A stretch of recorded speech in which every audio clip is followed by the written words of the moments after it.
یہ تو تمہید تھی یتاما ضعفاء و ناتوانوں کے ساتھ احسان کرنے کی اور ان کے حقوق کی حفاظت کے بارے میں۔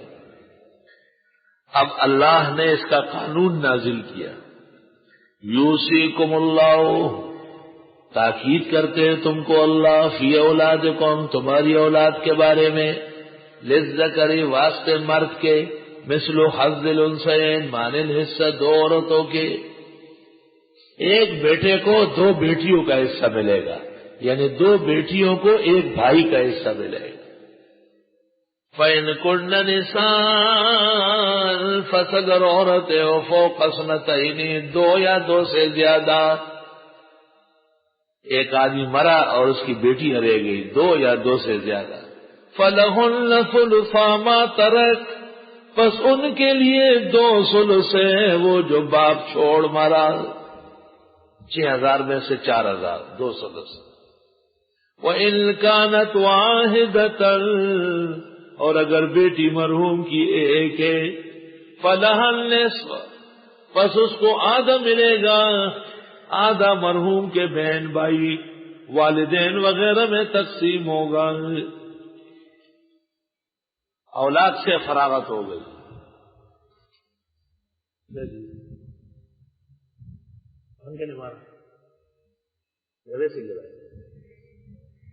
بچہ ہوا، اب وہ خادم مسجد کا آ جائے، یہ کبوتر کے بچے کو گھونسلے میں بٹھائے، خادم آ جائے اپنے انتظام کر کے، ایک مہمان اس کا نیچے اتر آیا وقت سے پہلے، اب اگر اڑ گیا تو پنکھا مار دے گا۔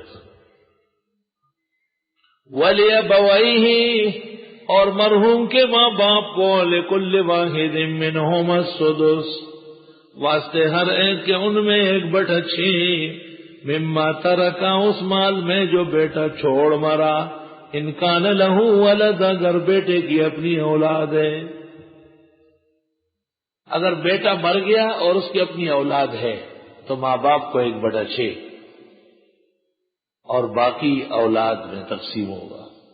فَإِن لَّمْ يَكُن لَّهُ وَلَدٌ، پس اگر مرحوم بیٹے کی اولاد نہیں، کتاب قرآن کو دیکھو، وَوَرِثَهُ أَبَوَاهُ، اور اس کے وارث ہے ماں باپ، فَلِأُمِّهِ الثُّلُثُ، بس ماں کو 1/3، تو 2/3 باپ کے ہو گئے، اولاد تو ہے۔ آگے وہ خادم آ جائے۔ فَإِن كَانَ لَهُ إِخْوَةٌ، پس اگر مرحوم کے بہن بھائی ہے، فَلِأُمِّهِ السُّدُسُ، پس اس کے ماں کے لیے 1/6، من بعد وصیت، بعد وصیت کے، یوصی بہا، جو اس نے وصیت کی، او دین، اور قرضے کے بعد۔ اب سوال یہ ہے کہ اولاد کا حصہ زیادہ ہے، گھونسلہ معلوم ہے نا، یہی والا کہیں اور نہ بٹھانا، گھونسلہ یہ ہے، اس میں بٹھانا ہے اوپر، یہ پنکھا بند کرو، کوئی چیز لے آؤ، یا ابھی اس کو بٹھاؤ، جب چھٹی ہو جائے پھر یہ کام کرو۔ ہاں اب بھی کر سکتے ہو، خیر ہے، یہ لوگ ادھر ہو جائیں گے، ابھی لے آؤ ٹٹو وٹو اپنا، کسی کا گھر اجاڑنا اچھا نہیں ہے۔ پس اگر مرحوم کے بہن بھائی ہے اور اس کی ماں ہے، بس آگے کچھ نہیں، تو فرمایا فَلِأُمِّهِ السُّدُسُ، ماں کو 1/6 اور باقی 5/6 بہن بھائیوں میں تقسیم ہو جائے گا۔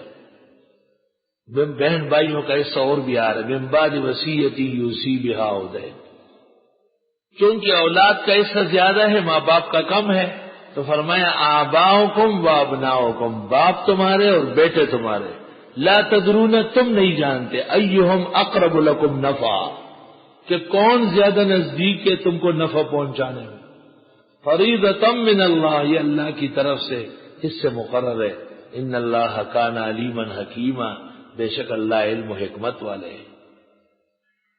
اب مسئلہ آ گیا میاں بیوی کے مرنے جینے کا، تم کو ٹھیکیدار تو نہیں ساری زندگی جیو گے، وَلَكُمْ نِصْفُ مَا تَرَكَ أَزْوَاجُكُمْ، اور تمہیں آدھا ملے گا وہ جو چھوڑ مری تمہاری بیویاں، یہ تو شکر ہے کہ بیوی پہلے مری،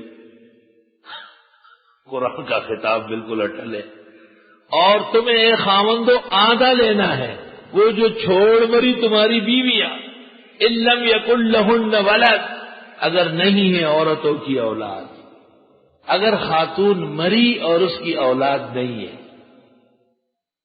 تو خاوند کو ملے گا آدھا، اور اگر خاتون مری فإن کان لہن ولد، اگر خاتون جو مر چکی ہے بیوی اس کی اولاد ہے فلکم الربع، تو خاوند لے گا 1/4، نصف سے گھٹ گیا. مما ترکنا، بعد اس کے جو وہ چھوڑ، اس مال میں سے جو وہ چھوڑ مری، من بعد وصیت، بعد وصیت کے، یوصین بہا او دین، جو وصیت کر چکی ہے اور قرضے کی ادائیگی کے بعد. اب سوال یہ کہ تم مرے گے، وَلَهُنَّ الرُّبُعُ، اور خواتین کو 1/4 حصہ ہے، مما اس مال میں ترک تم جو تم چھوڑ مرے خاوندو، ان لم یکن لکم ولد، اگر تمہاری اولاد نہیں ہے. فإن کان لکم ولد، اگر تمہاری اولاد ہے، فلہن الثمن، تو بیویوں کا 1/8، مما اس مال میں ترک تم جو تم چھوڑ مرے، من بعد وصیت یوصون بہا او دین، بعد وصیت اور قرضے. وإن کان رجل، اگر ہے وہ شخص جو مر چکا ہے، یورث، جس کے وارث بنتے ہیں، کلالتن، کمزور، کلالہ کمزور، پشتو میں کہتے ہیں میراث، جس کے اصول و فروع ہوں. اب امراتن، انکان رجل، رجل نہیں ہے، امرا ہے کلالہ، اس کے اصل فرع نہیں ہے، وَلَهُ أَخٌ أَوْ أُخْتٌ، اس کا اپنا بھائی یا بہن ہے، فَلِكُلِّ وَاحِدٍ مِّنْهُمَا السُّدُسُ، پس ہر ایک کو 1/6 ملے گا. فَإِنْ كَانُوا أَكْثَرَ مِنْ ذَلِكَ، اگر کئی بھائی اور کئی بہنیں ہیں، بس اگر ہے زیادہ ایک سے، فَهُمْ شُرَكَاءُ فِي الثُّلُثِ، سب 1/3 میں شریک ہوں گے. من بعد وصیت یوصی بہا او دین، غیر مضار، کسی کو تکلیف نہ دی جائے. وصیۃ من اللہ، یہ فیصلہ ہے اللہ کا. واللہ علیم حلیم، اللہ علم و حلم والے ہیں. تلک حدود اللہ، یہ اللہ کی حدیں ہیں.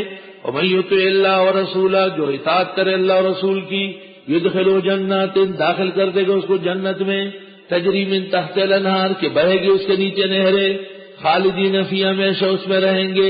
وذالک الفوز العظیم، یہ کامیابی بڑی ہے. ومن یعص اللہ ورسولہ، جو خلاف کرے اللہ اور رسول کے، ویتعد حدودہ، آگے بڑے حدوں سے، یدخلوا نارا، وہ داخل کر دے گا اس کو جہنم، خالدن فیہا، ہمیشہ اس میں رہے گا. وَلَهُمْ عَذَابٌ مُهِینٌ، ان کے لیے عذاب ہوگا رسوا کن.